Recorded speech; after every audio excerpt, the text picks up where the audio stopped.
sadhu vayadisa vatma sam naha samradito bhagavan yena pumsam Redi stito yachati bhakti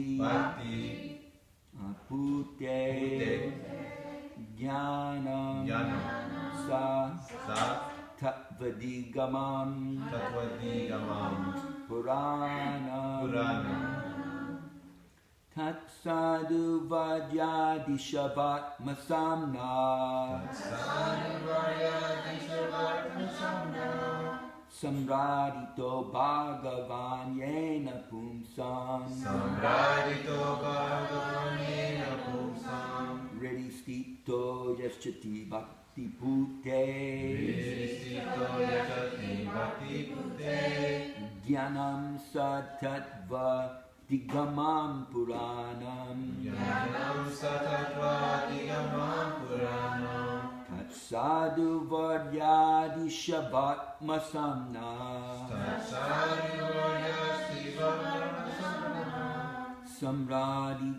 Samradito Bhagavan Yena Pumsam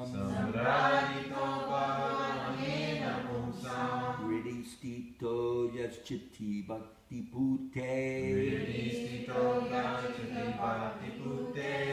Jnanam Satatva Digamam Puranam Tat Sadhu Vadyadi Shavatma Samna Samradito Bhagavan Yena Pumsam Redistito Yaschati Bhakti Pute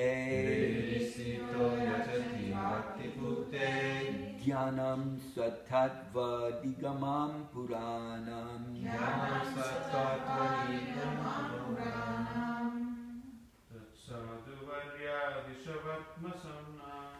Sadhu Varyadi Shavatma Samna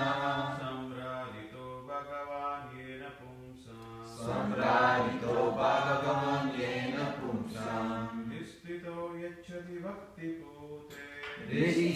Yachati Bhakti Pute Jnanam Satattva Digamam Puranam Tat sadhu varya siddhavarta samna Dishavatma Samna Samratito bhagavan yena pumsam Samradito Bhagavan Yena Pumsam Redistito yachati bhakti pute Redistito Yachati Bhakti Pute Jnanam satatva idigamam puranam Jnanam Satatva Digamam Puranam Sadhu Varyadi Shavatma Samna Tat Sadhu Vadyadi Shavatma Samna Samradito Bhagavan Yena Pumsam Redistito Yachati Bhakti Pute Jnanam Satatva Digamam Puranam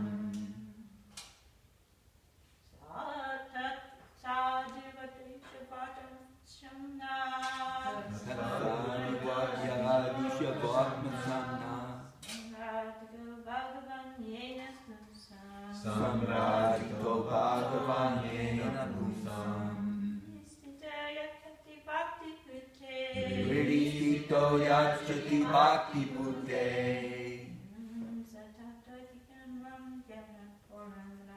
Jnanam Satatva Digamam Puranam. No one else? Okay, word for word then. Tat, therefore, sadhu, varya, O great one amongst the saints. O great one amongst the saints. Adisha, Adisha, please instruct. please instruct. Vartma, Vartman, the path. the path. Some auspicious. Auspicious. Naha, Naha, for us. for us. Samraditaha, Samradita, being perfectly served. being perfectly served. Bhagavan, Bhagavan, the personality of Godhead. the personality of Godhead. Yena, Yena, by which. by which. Pumsam, Umsam, of the living entity. of the living entity. Ridistitaha, Ridistita, residing in the heart. residing in the heart. Jachati, Yashtati, award. awards. Bhakti Putte, Bhakti Bhute, unto the unalloyed devotee. unto the unalloyed devotee. Jnanam, Yanam, knowledge. knowledge. Sa, Saw, that. that. Tattva, Tattva, truth. truth. Adigamam, Adigamam, by which one learns. by which one learns. Puranam, Puranam, authorized. authorized. Old. Old. Translation, please repeat.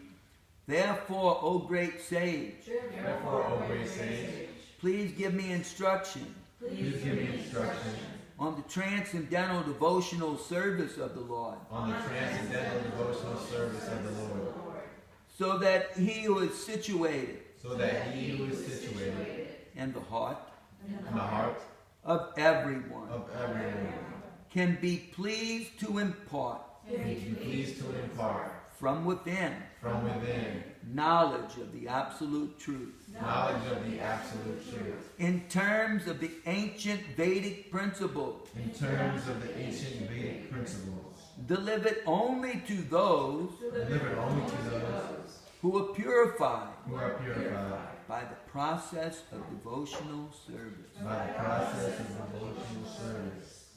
Therefore, O great sage, please give me instruction on the transcendental devotional service of the Lord, so that he who is situated in the heart of everyone can be pleased to impart from within knowledge of the absolute truth in terms of the ancient Vedic principles, delivered only to those who are purified by the process of devotional service.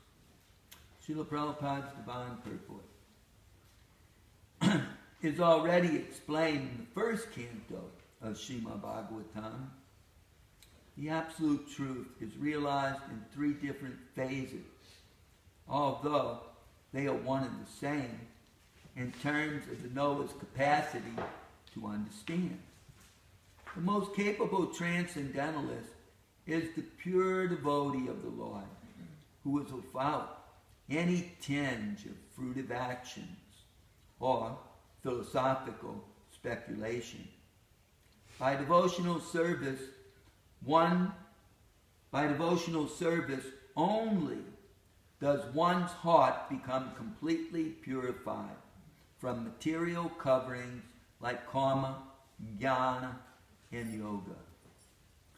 Only in such a purified stage does the Lord, who is seated in everyone's heart with the individual soul, give instruction so that the devotee can reach the ultimate destination of going back home, back to Godhead.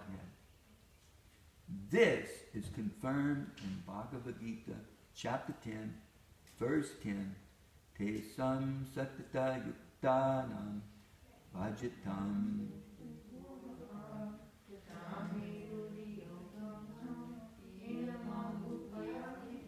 Jai. Prabhupada didn't finish it, so I didn't continue that. That was nice that we were able to do that. Only when the Lord is satisfied with the devotional service of the devotee does he impart knowledge, as he did for Arjuna and Uddhava. The jnanis, yogis, and karmis cannot expect this direct cooperation of the Lord. They are not able to satisfy the Lord by transcendental loving service. nor do they believe in such service to the Lord. The bhakti process is performed under the regulative principles of Vaidhi Bhakti, or devotional service following the prescribed rules and regulations, is defined by the revealed scriptures and confirmed by the great acharyas. This practice can help the neophyte devotee to rise to the stage of Raganuga Bhakti, in which the Lord responds from within is the Chaitya Guru, or the spiritual master is super consciousness. All transcendentalists, other than devotees, make no distinction between the individual soul and the super soul because they miscalculate. The super consciousness and the individual consciousness to be one and the same. Such miscalculation by the non-devotees makes them unfit to receive any direction from within, and therefore they are bereft of the direct cooperation of the Lord. After many, many births, when such a non-dualist comes to sense that the Lord is worshipable and that the devotee is simultaneously one with and different from the Lord, then only can he surrender unto the Lord, Vasudeva. Pure devotional service begins from that point. The process of understanding the absolute truth adopted by the misguided non-dualists is very difficult, whereas the devotee's way of understanding the absolute truth comes directly from the Lord, who is pleased by devotional service. On behalf of many neophyte devotees, Vidura, at the very first instant, inquired from Maitreya about the path of devotional service by which the Lord, who is seated within the heart, can be pleased. Thus ends the Bhaktivedanta purport to the 4th verse of the 5th chapter, 3rd canto, Srimad Bhagavatam, Vidura's talks with Maitreya. Srila Prabhupada ki jai. Om Agnati Mirandasya Gyananjana Shalakaya Kakshun Militam Yena Tasmai Shri Gurave Namaha. Shri Chaitanya Manobhistam Stapitam Yena Bhutale Swayam Rupa Kadamayam Dadati Swapadantikam Vandeham Shiguro Shiyukta Padakamalam Shigurun Vaishnavam Cha Shirupam Sagrajatam Sahagana Raghunathanditam Tam Sajivam Sadvaitam Sadvadutam Prijana Sahitam Krishna Chaitanya Devam Shri Radha Krishna Padan Sahagana Lalita Shri Visakans Vitams Cha Hey Krishna Karna Sindho Dinabando Jagatpate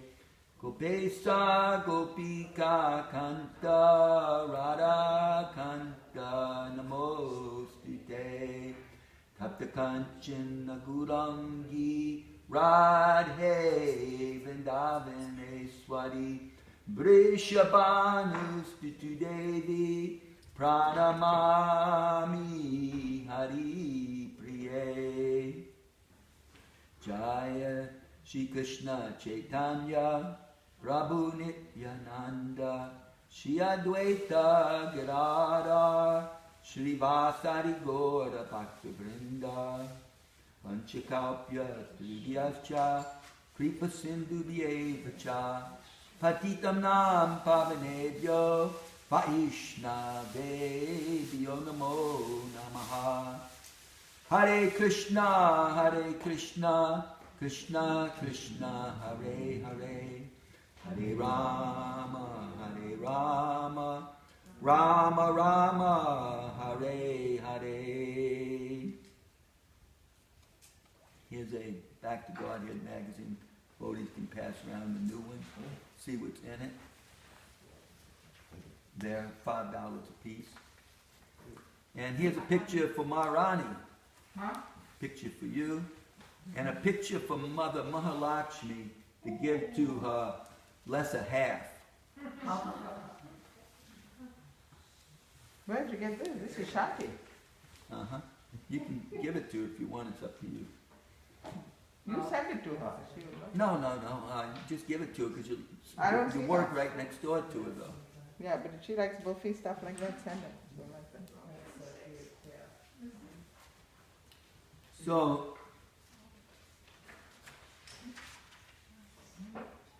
Srila Prabhupada says that at the very beginning of his inquiries from the sage Maitreya, the great saintly devotee Vidura, he inquired about the path of devotional service for us neophytes. Because as Prabhupada described, and the verse also described, no one can get the direct, as Prabhupada was using the words, no one can get the direct cooperation of the Lord. It's Chaita Guru, super consciousness, guiding us and directing us and engaging in his devotional service, utilizing us as his instrument, like he did for Arjuna and Uddhava. So it's not possible to get to that point without first being engaged by the Lord's representative, the Guru, the spiritual master, and the practice of devotional service, Vaidhi Bhakti, the practice. So therefore this attending Srimad Bhagavatam class and attending the Lord's Arti and worshipping Tulsi Devi and meditating on the holy name of the Lord and worshipping the spiritual master. These are very important things in living amongst the devotees, especially in the holy abode, but Prabhupada considered every one of his temples like Vaikuntha. These are very special things to take us neophytes and drag us out of this karma consciousness, which 99.9% of the world is immersed in, just trying to gratify our senses by enjoying the results of our activities. That's the be-all and do-all for 99.9% of the people in the world. You know, we want to taste nectar from the result of our activities. And we're stuck in the world of karma. But unfortunately, people don't recognize it, or they recognize it, but they don't take the transcendental abode of the Lord very seriously, with the speak of his devotional service, that we should be working for him simply out of devotion and not for money. People can't put their faith in that. They work for money, for opulence. That's what they work for, and everyone wants to gain this opulence. But again, even in the world of karma, it depends on the Lord's arrangement. No one gets opulence without obeying the Lord. And without obeying the Lord, it's very difficult for people to be pious.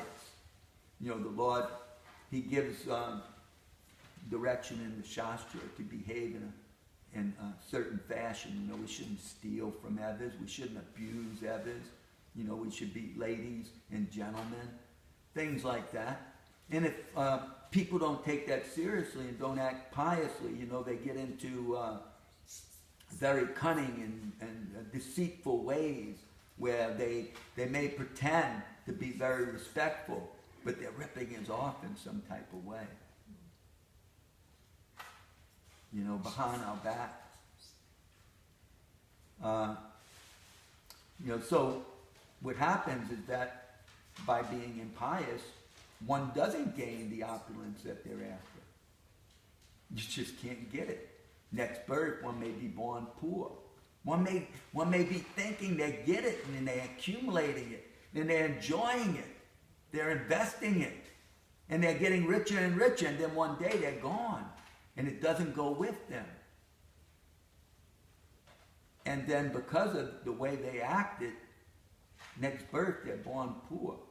We may think, I was born kind of poor. Have you really been born poor, Dr. John? Or Abby? Did you ever have an experience of what poor is? Did you ever have to live in the neutral ground? In a box? Did you ever have to just beg to get something to eat? Day after day? As a little kid? That's how your parents made a living? Did you ever have to go hungry to the extent that that you were becoming malnutritious and starving to death? Being born poor can mean really poor. But that's the fate of the impious. Whereas those who are pious, who bear with it, who don't cast judgment on everyone,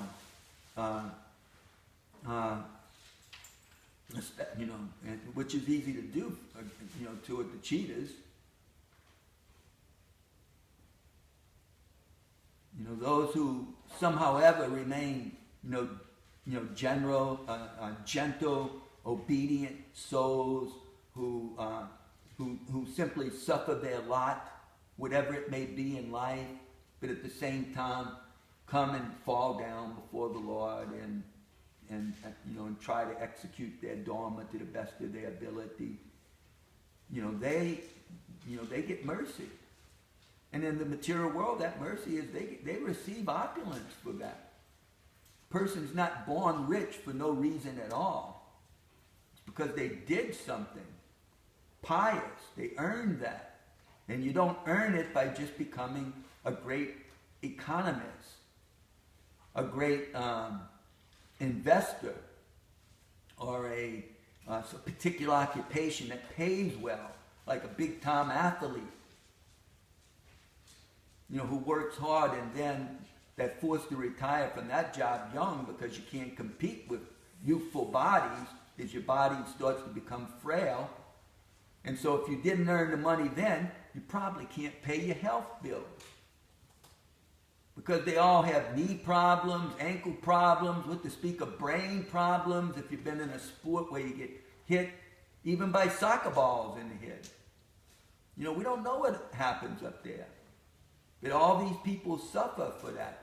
So, but they enjoy the wealth. But again, that wealth doesn't follow you if they're not pious, if they're not philanthropists or philanthropic. If they're not, if they don't give to others what God gave to them, if they're not charitable, then, they're somewhat miserly. And that will be reflected on their scorecard when Yamaraj makes his judgments and awards the next birth. Even the saintly people, says Krishna, should not give up charity, penance, and austerity. So, Maitreya is very kind that he starts to speak about engaging in the Lord's service, because most people don't do that, because we're on this path. speaking about the people in general in the world, we're on the path of fruitive work. And that's what we're into. Now, there are some ever transcendentalists, Prabhupada was pointing out, like the Gyanis, who are really into philosophical speculation, thinking, what is and what isn't, what is and what isn't. I'm not this body made of earth, water, fire, and ether, nor am I this mind and intelligence and ego. What am I? They're on this path of understanding the self, by philosophical speculation, by argument and logic. So they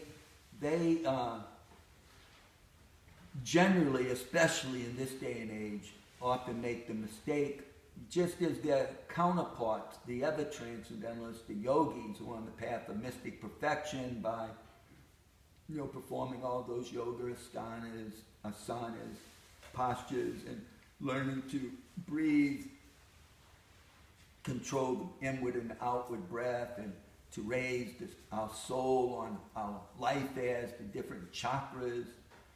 They, after some sort of mystic perfection, they want that blessing.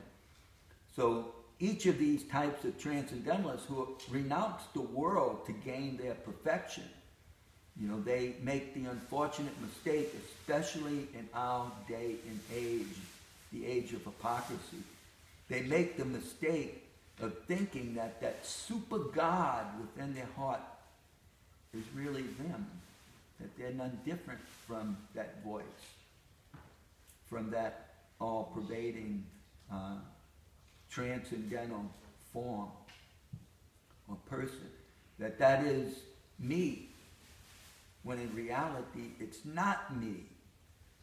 In reality, I'm his humble servant, and I'm like him. I'm transcendental too, in reality, in the ultimate reality. I'm not really bound up by this nature, this world, this mode that has encompassed me, that I've earned through my previous activities. That's not me. I'm the spiritual being who is eternally offering obeisances at the lotus feet of the Supreme Personality of Godhead. And never, never, ever thinks himself to be the personality of Godhead, but is always the humble devotee, servant of the Supreme Personality of Godhead. They unfortunately don't realize that. And many times they even think the devotees to just be on a lower platform, a beginner's platform. Because after all, even Vidura is inquiring from Maitreya for the neophyte devotees to engage in the process of devotional service. So it is for a beginner. It is for a karmi. It could be also for a jnani or a yogi too. Who doesn't have any taste of bhakti, any devotion toward the Supreme. It just has devotion to his own self. He's like the epitome of narcissism. He's so narcissistic that he thinks he's the Supreme. It's like the epitome of narcissism, which is just a mood, a mode that affects practically everyone in the world. Where we're just so absorbed in our own little self, We can't stop thinking about ourselves. So Vidura is inquiring for us neophytes.